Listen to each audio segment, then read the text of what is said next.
Father and first president of modern Turkey, Mustafa Kemal Atatürk, hoped to shape his country through reforms that included more freedom for women, the abolition of all Islamic institutions, and the introduction of Western legal codes, dress, calendar, and alphabet. But now, some 90 years later, President Recep Tayyip Erdogan's particular blend of conservatism and Turkish nationalism is steering the country in a different direction. Add to that Turkey's economic woes, moves towards regional isolationism, and charges of growing authoritarian rule, and you have a modern-day Turkey increasingly at odds with its recent past. Later, two views on Turkey's political and religious future, but for more on Turkey today, we begin in Istanbul with CCTV's Natalie Carney. And Natalie, President Erdogan recently made what some may consider very controversial comments about women in Turkey. They were criticized in the West, but how were they received in Turkey? Well, his comments were made at a women's justice summit and, quite frankly, were met with wide applause. He said that equality should be amongst women and there should be equality amongst men. There should not be equality, or you should not stem equality between the sexes. Women need to be equivalent rather than equal. He used the example of a pregnant woman and breastfeeding women, saying they cannot do the same job. It's just against nature. Basically saying that the differing nature and the differing societal roles of men and women should be recognized. He focused a lot on the role of motherhood for women, which is something he long has done. He's been an adamant supporter against abortion. He's also encouraged women here to have at least 3 children. However, as you've mentioned, in conservative corners, these words were welcome. There are a lot in conservative corners where he does get his and find his core supporters, let's please note, and he does say a lot of these statements to try to appeal to them. A lot of people in these corners are quite happy to play these sort of traditional roles. What's concerning a lot more people is that there's a string of these more conservative comments that the more secular Turks are fearing is steering the country in a more concerning direction as far as the government's social policies. Right, here we have a country that has expressed a desire to be part of Europe. It wants to join the European Union.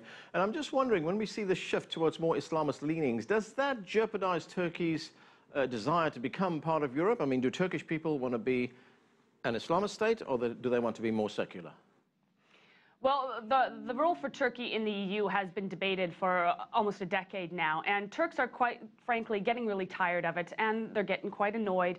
They're quite hurt, to be quite frank. They are wondering why they have not been able to be a member of the big boys club, so to speak. And since the economic woes that the EU has had since the crisis, Turkey has also been asking, why would Turkey want to? Why would we want to join in the EU? They also feel they could be considered second-class citizens amongst the EU, whereby if they looked eastward, they could play a more influential role with the people in the East. And as far as religion goes, they feel they have a little bit more of a connection with the people across the Middle East.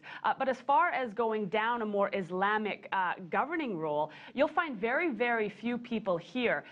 While they may be conservative and part of that core conservative Islamic support group that Erdogan does have, you'll find very few people wanting to sort of amalgamate religion with government standings. While they might want to see more conservative and sort of Islamic customs within society, they certainly would not want to be ruled by the Quran necessarily. Turkey has long prided itself for being able to play sort of the mediator role between the East and the West, and this is a case in point. And a lot of times Turkey does say it's been able to play that card because it's neither West or East. Now, Turkey recently signed a gas pipeline deal with Russia, and this is coming at a time when the West is trying to isolate Russia. Is Turkey aligning itself away from the West right now?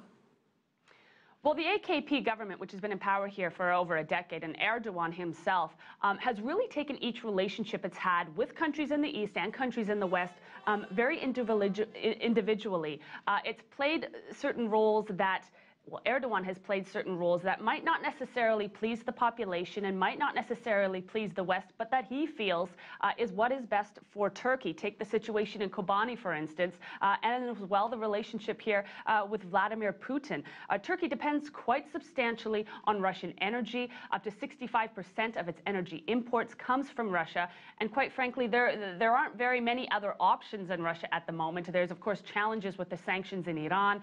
Azerbaijan could supply some energy, but there's supply issues, concerns there. And the KRG, the Kurdistan Regional Government, there was problems, of course, with the capital Baghdad over the purchase of energy from the KRG. Now that that's been resolved, that could change the tide a bit. But that's one reason why Turkey's been staying very close to the governing party in Russia. And let's also note there's lots of other projects going on. For instance, Turkey's invested $20 billion in its first nuclear power plant to be built by Russia.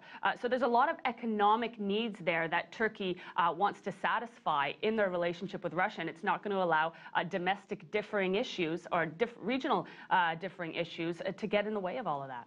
Right, so you have that closer relationship with Russia, but at the same time, Turkey and the United States, we understand from some reports, are deciding to cooperate more closely on a joint military mission in Syria.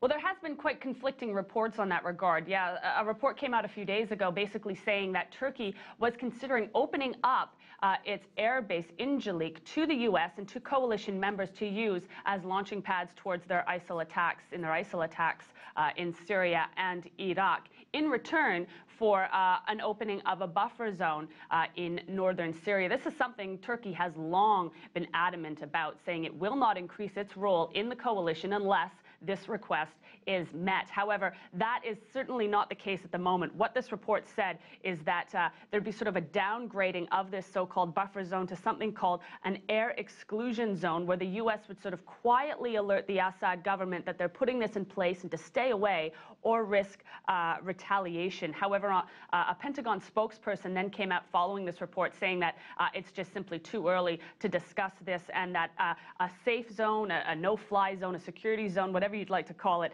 is not useful to the situation in Syria. As well, the National Security Advisor, Susan Rice in the U.S., has also said that any idea of a buffer zone currently is simply premature. And this is something that Turkey, again, is very adamant about. If this is not established, it's highly unlikely that Turkey is going to open up its Incirlik air base to the coalition.